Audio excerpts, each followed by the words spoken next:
بسم الله الرحمن الرحيم. اللهم صل وسلم وبارك على سيدنا محمد وعلى آله وصحبه أجمعين. ازيكم حبايب قلبي، عاملين ايه؟ يا رب كلكم تكونوا بخير وفي أحسن صحة وفي أحسن حال.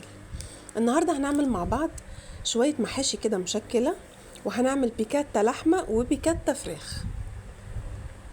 زي ما انتوا شايفين، أول حاجة بننزل بالتسبيكة الحلوة بتاعة المحشي. نكتر بصل، نكتر خضرة، نكتر طماطم، وكمان يا سلام لو نحط معلقتين صلصة. زي ما انتوا شايفين كده، ده اللب بتاع الكوسة بحب احطه في أرضية الصينية.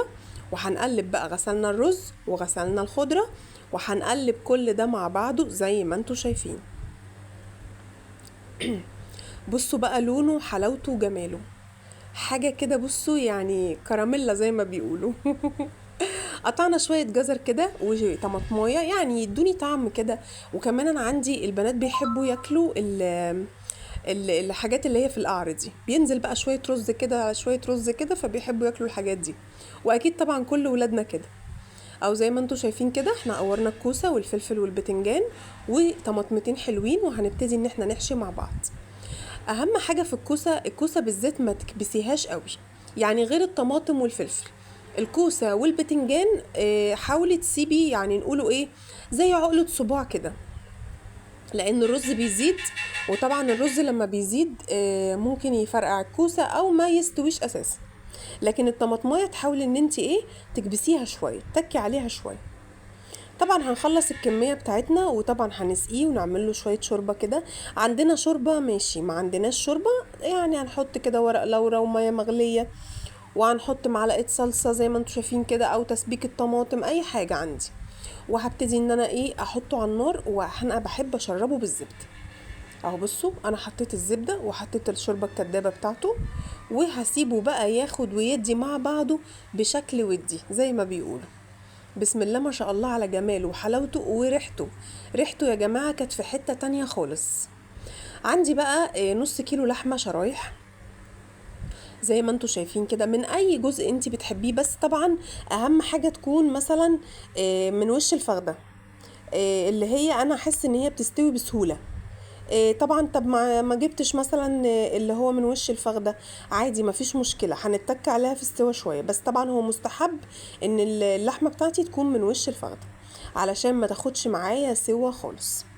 معلقة سمنة على معلقة زبدة زي ما انتوا شايفين، وهبتدي انزل عندي باللحمة بتاعتي.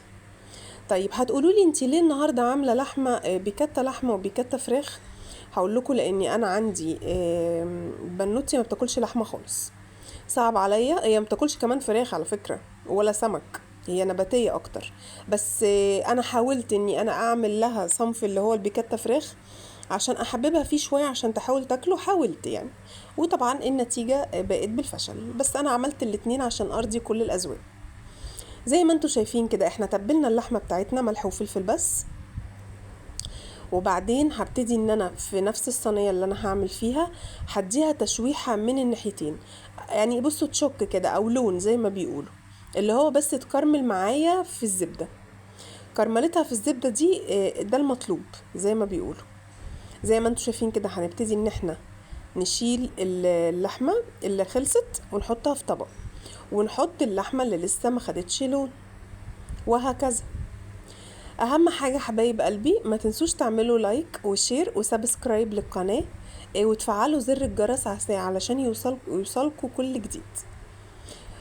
زي ما انتوا شايفين كده، هنقلب بقى اللحمة على الوش، تاخد التحميرة على الوشين. ده اهم تركاية في البيكات. بصوا بقى، انا هنا بوريكوا الفراخ. الفراخ طبعا بتتعمل باللي هي صدور الفراخ البانيه. وبرضو حاولي على قد ما تقدري ما يبقاش البانيه رفيع قوي ولا تخين قوي، لان لو رفيع قوي ما بيبقاش طعمه حلو خالص وبيتحرق مني بسهولة. ولو تخين قوي ما بيبقاش برضو مستحب، هو خير الامور الوسط.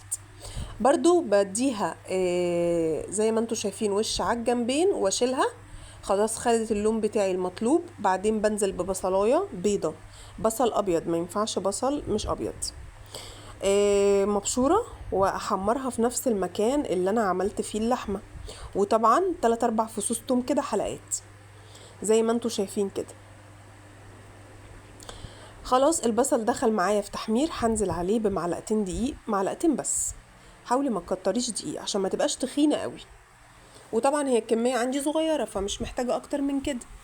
وبعدين الدقيق بتاعي اخد لون، نزلت عليه باللبن، وبعد اللبن نزلت عليه بالكريمه، وزي ما انتوا شايفين هيبتدي يبقبق معايا.